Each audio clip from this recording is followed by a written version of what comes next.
नमस्कार, good evening. आप सभी का हाई रैंक स्टडी चैनल में स्वागत है। दोस्तों, आज हम भारतीय संविधान का 15वां प्रैक्टिस सेट हल करेंगे।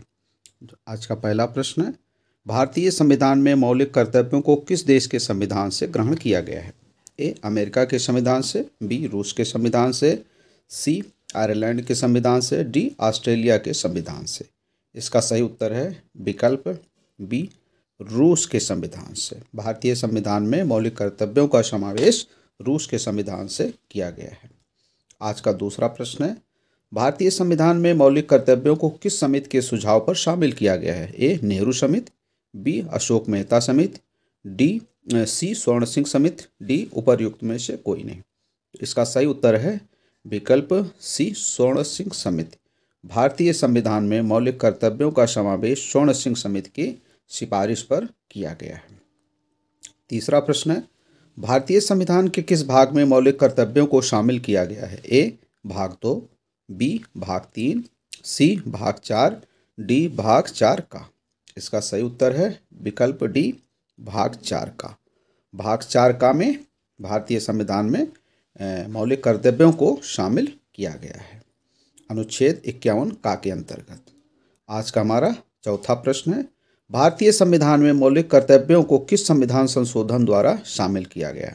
ए, 42वें संविधान संशोधन द्वारा, बी, 43वें संविधान संशोधन द्वारा, सी, 44वें संविधान संशोधन द्वारा, डी, 46वें संविधान संशोधन द्वारा। इसका सही उत्तर है विकल्प ए, 42वें संविधान संशोधन द्वारा भारतीय संविधान में मौलिक कर्तव्यों को शामिल किया गया है। और किस देश से लिए गए हैं? ये पूर्व सोवियत संघ या वर्तमान रूस के संविधान से इनको लिया गया है। आज का हमारा पांचवा प्रश्न है, भारतीय संविधान में 42वें संविधान संशोधन कब किया गया था? ए, 1975, बी, 1976, सी, 1978, डी, 1980।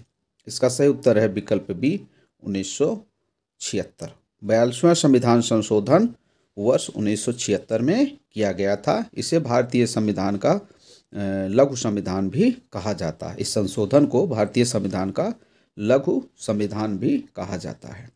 आज का हमारा छठा प्रश्न है, अनुच्छेद 51 का में कितने मौलिक कर्तव्यों का समावेश किया गया था?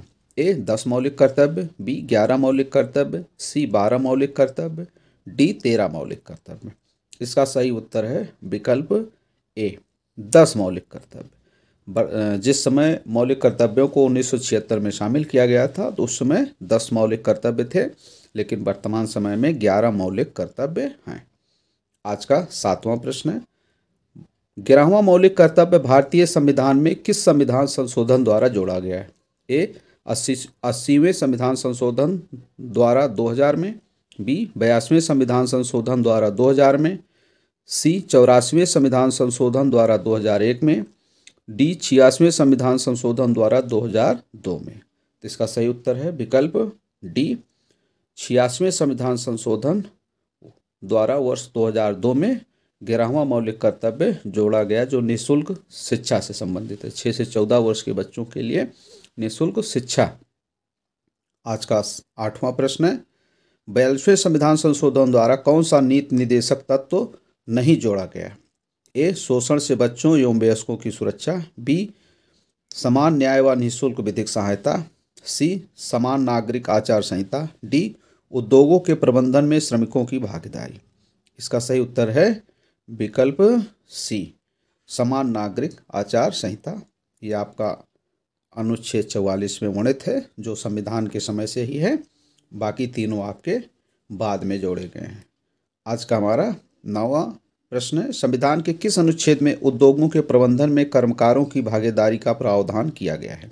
ए, अनुच्छेद 42, बी, अनुच्छेद 43, सी, अनुच्छेद 43 का, डी, अनुच्छेद 45। इसका सही उत्तर है विकल्प सी, अनुच्छेद 43 का में उद्योगों के प्रबंधन में कर्मकारों की भागीदारी का प्रावधान किया गया है।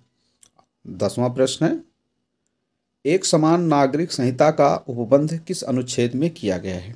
ए, अनुच्छेद 42, बी, अनुच्छेद 43, सी, अनुच्छेद 44, डी, अनुच्छेद 45।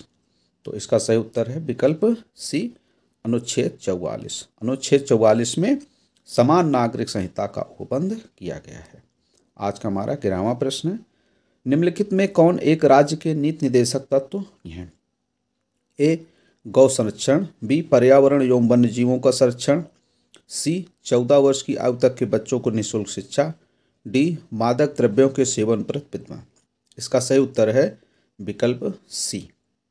विकल्प सी 14 वर्ष तक के बच्चों को निःशुल्क शिक्षा का प्रावधान जो है वो मौलिक कर्तव्य में किया गया है या आपके मौलिक अधिकार में किया गया है, वो राज्य के नीति निर्देशक तत्वों में शामिल नहीं है। आज का हमारा 12वां प्रश्न है, निम्नलिखित में कौन सा राज्य का नीति निर्देशक तत्व नहीं है? ए अल्पसंख्यक वर्गों के हितों का संरक्षण, बी सहकारी समितियों का गठन व प्रबंधन, सी गांव में कुटीर उद्योगों को प्रोत्साहन, डी राष्ट्रीय महत्व के स्मारकों का संरक्षण। तो इसका सही उत्तर है विकल्प ए। विकल्प ए जो है आपका एक मौलिक अधिकार है, ये मौलिक राज्य का नीति निर्देशक तत्व नहीं है। अल्पसंख्यक वर्गों के हितों का संरक्षण संविधान के 29वें अनुच्छेद में इसका वर्णन किया गया है और एक मौलिक अधिकार है। बाकी सहकारी समितियों का गठन और प्रबंधन ये राज्य का नीति निर्देशक तत्व है। गांव में कुटीर उद्योगों का प्रोत्साहन ये भी आपका जो है ये नीति निर्देशक तत्व है। और राष्ट्रीय महत्व के स्मारकों का संरक्षण अनुच्छेद 48 के अंतर्गत इसका वर्णन किया गया है, ये भी आपका नीति निर्देशक तत्व है। आज का हमारा 13वां प्रश्न है, निम्नलिखित में कौन सा मौलिक कर्तव्य नहीं है? ए राष्ट्रीय संपत्ति का संरक्षण करना, बी राष्ट्रगान का सम्मान करना, सी प्राकृतिक पर्यावरण का संवर्धन करना, डी राष्ट्रीय महत्व के स्मारकों का संरक्षण करना। इसका सही उत्तर है विकल्प डी। राष्ट्रीय महत्व के स्मारकों का संरक्षण करना एक मौलिक कर्तव्य नहीं है बल्कि एक राज्य का नीति निर्देशक तत्व है। और राष्ट्रीय संपत्ति का संरक्षण करना, राष्ट्रगान का सम्मान करना, प्राकृतिक पर्यावरण का संवर्धन करना जो है आपका एक जो है आज का 14वां प्रश्न है, 42वें संविधान संशोधन के 10 आचार आदेशों को किस नाम से जाना जाता है?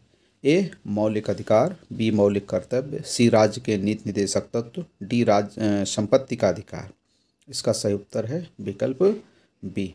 42वें संविधान संशोधन द्वारा 10 मौलिक कर्तव्यों को वर्ष 1976 में शामिल किया गया था और ये रूस के संविधान से ग्रहण किए गए हैं। आज का 15वां प्रश्न है, किस अनुच्छेद में कहा गया है कि भारत के प्रत्येक नागरिक का यह कर्तव्य होगा कि वह प्राकृतिक पर्यावरण का संरक्षण एवं उसका सुधार करेगा? ए अनुच्छेद 35, बी अनुच्छेद 45, सी अनुच्छेद 48 का, डी अनुच्छेद 48। इसका सही उत्तर है विकल्प सी।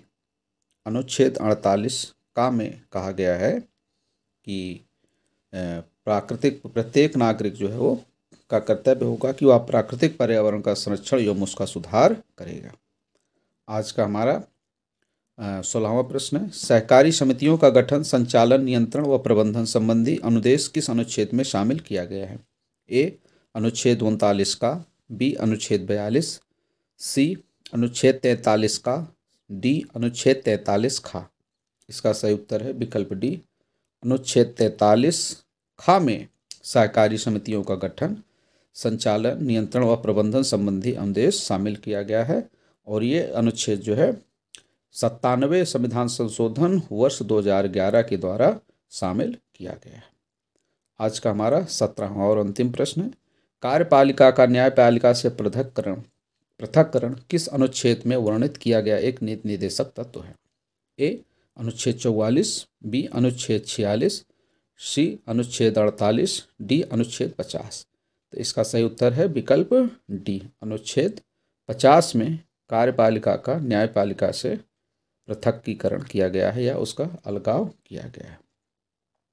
दोस्तों, आपको हमारा वीडियो कैसा लगा आप हमें कमेंट्स करके ज़रूर बताएं। साथ ही वीडियो को लाइक और शेयर करना ना भूलें और चैनल को सब्सक्राइब कर लें ताकि आपको नए वीडियो का नोटिफिकेशन तुरंत प्राप्त हो जाए। धन्यवाद।